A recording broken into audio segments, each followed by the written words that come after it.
Hey everybody, it's Kyle here. Welcome back to the channel. Today's video, my friend Christina here, she studied abroad, so I thought it'd be really cool to get some tips and tricks about traveling with a disability from her perspective and from my perspective. She has traveled to Spain, well, multiple times, 2 times now, one for 5 months and one for a month. So can you tell me how that was, the first time preparing to go to Spain? So first time that I prepared to go to Spain was 5 years ago now. And it was just a little different because I had a group of like 10 friends from my university going with me. So at that point, when you're leaving for 5 months, you need a carry-on and you need some sort of a checked bag. Like there's no way around it. I arrived in January, so I needed winter coat, you name it, but then I was also going to be there till May, so you need multiple seasons. You need a range of clothing. That won't fit in a backpack. Like me, I've only ever traveled for maybe a weekend at most, so when I travel, it's backpack, very light.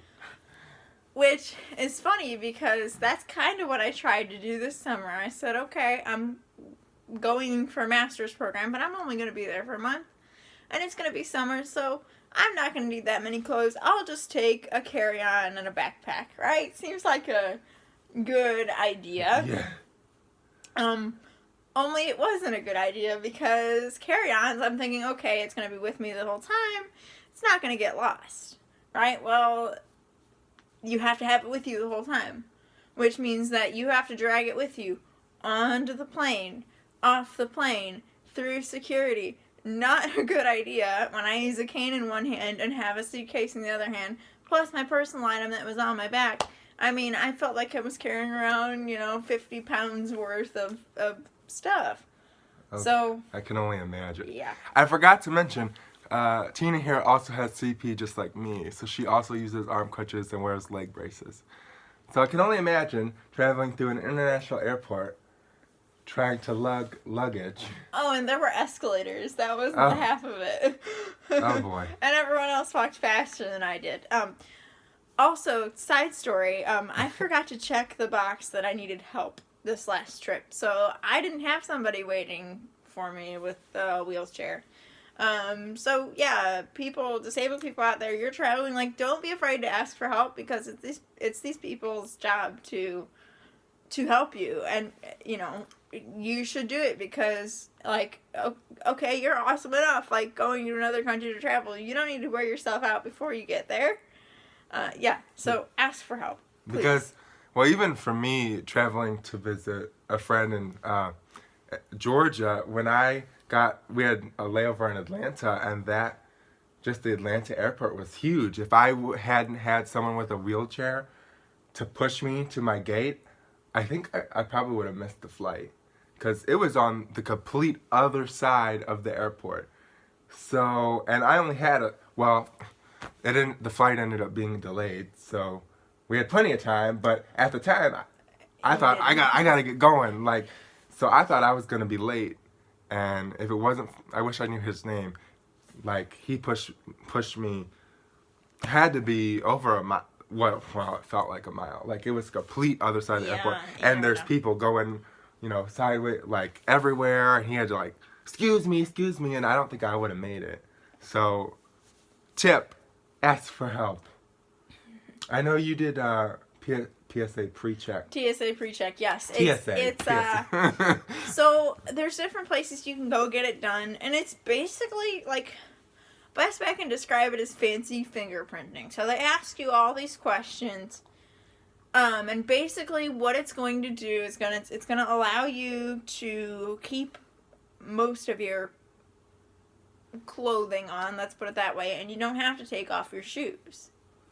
For people like us, yeah, that's a big advantage. That was always my thing of, I never wanted to wear my leg braces through the airport because it's like, gotta take them off, run them through the scanner, put them back on. So I always wore slip-on shoes. Right, but then you're tired walking through the airport. Like, you can't win, right? So with TSA PreCheck, like, I would be able to keep them on. Now, this last time, I didn't get it done in time for it to work going over to Spain. But it doesn't, like, in Spain, it doesn't matter, right? It only works in the U.S., so it's just, something to keep in mind. But at least going through O'Hare would have been a lot nicer to not have to stop and take them off. Or they can swab them, too. But even then, they detect something and you have to take them off. And yeah, because even your crutches have to go through the yeah. X-ray scanner. Yeah. And whenever they do that body scanner, I always, I go You're in. You're not supposed to move. Like, yeah. And I'm like this, and balance is not good. Yeah. And they come in, and for some reason my ribs they always think is something, so they always have to like check my ribs, and I don't know. But the body scanner, if you don't have a lot of stability, it doesn't really help you very much. Not the best thing. Yeah. I mean, they could pull you aside and check you, but who wants to waste that time? You're already trying to get through the airport You're already on time. Stressed. You just want to get to your gate and. Well, especially on an international flight, I'm sure, just because. You just want to get to where you're going to be. You want to get something to eat. You're going to be on the plane for. I mean, going over there, like to Spain, it was like 8.5 hours, and then coming back, it's like 9, depending on what the wind is going against you. So. That was it's been a big thing for me.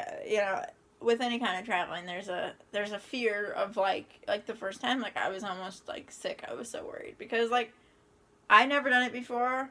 I didn't know anybody else with a disability that studied abroad for 5 months. I didn't know what the heck I was doing. I mean, you pretend that you're okay, but inside you're freaking out, and the second time for a master's program 5 years later was just a lot easier knowing that I'd been to the country, that I had a good command of the language, and knowing that I had at least been in that airport before and like knew. Well, and we had talked about this earlier. If you have arm crutches, bring cane tips, extra cane tips.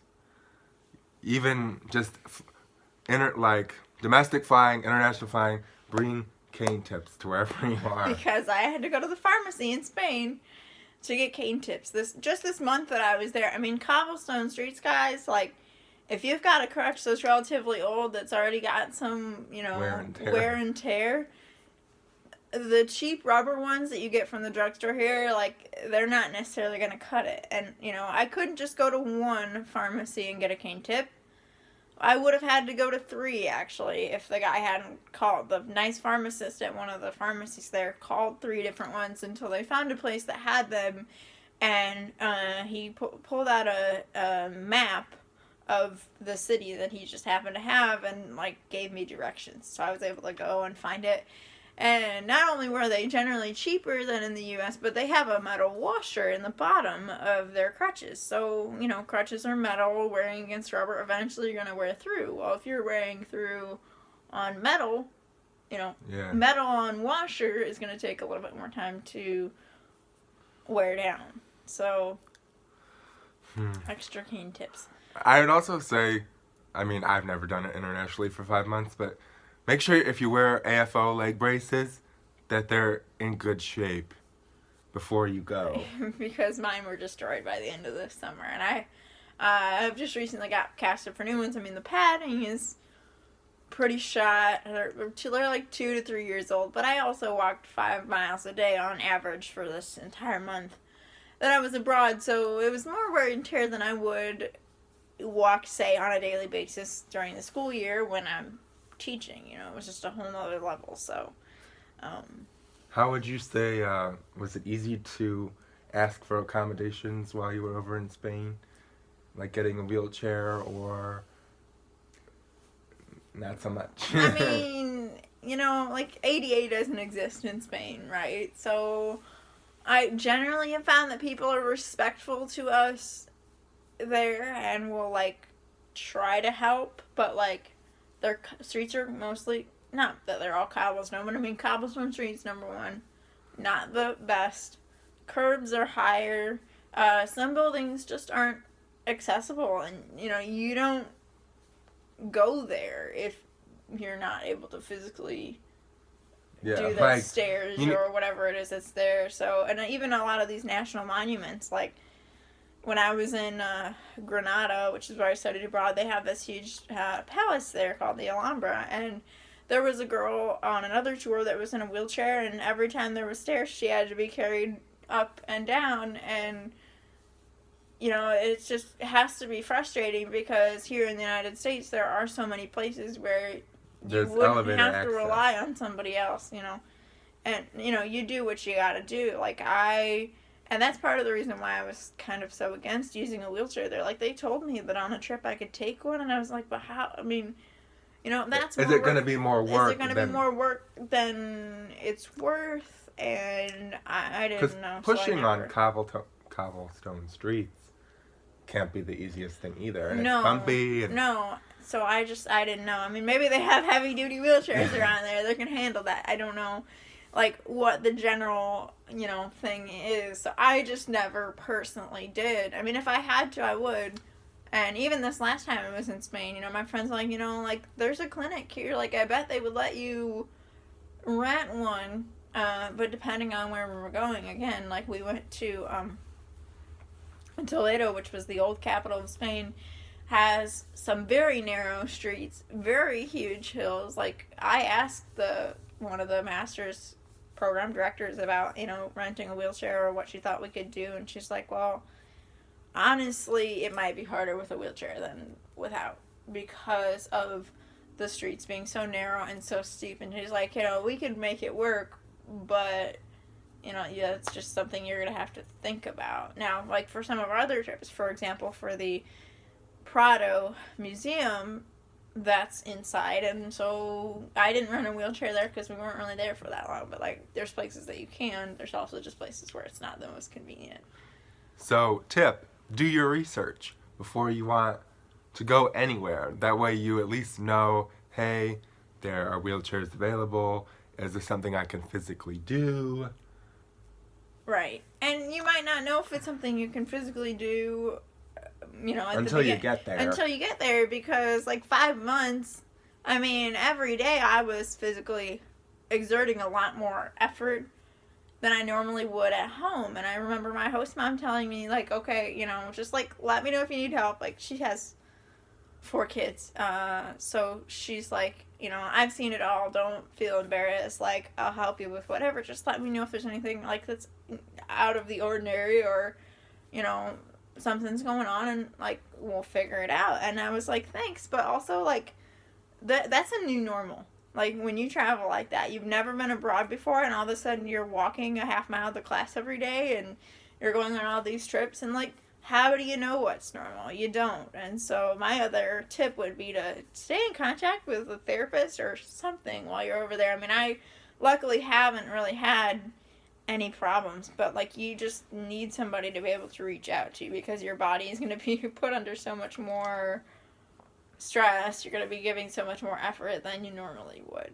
So just, try to take care of yourself. Yeah, and don't push yourself too hard. I mean, there is, I'm going to do it, because you want to do that, you're there. Right, and you're only going to be there for a day or something, but, these weekend trips where you're gone for 3 days, don't wear yourself out on the first day, because if you're like me, when I went to Morocco, which, by the way, was a lovely trip, she rode a camel. I rode a camel. That's probably one of my... That was actually really scary, because I'm going, okay, I don't bend. I'm not flexible. Okay, I have spastic diplegia. We don't bend well.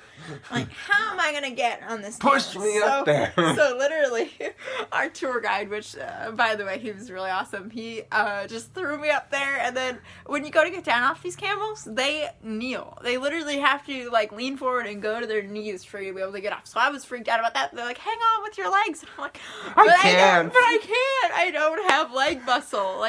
Oh my gosh. It was fine. It was really scary at first, but I made sure to get some pictures of me smiling so I didn't look terrified, and those are the only ones I posted on social media. Well, that's one thing. Don't be afraid to push yourself out of your comfort zone too, just because you have a disability. Seriously. Some people might think, well, I can't get on a camel, so I'm just not going to do it.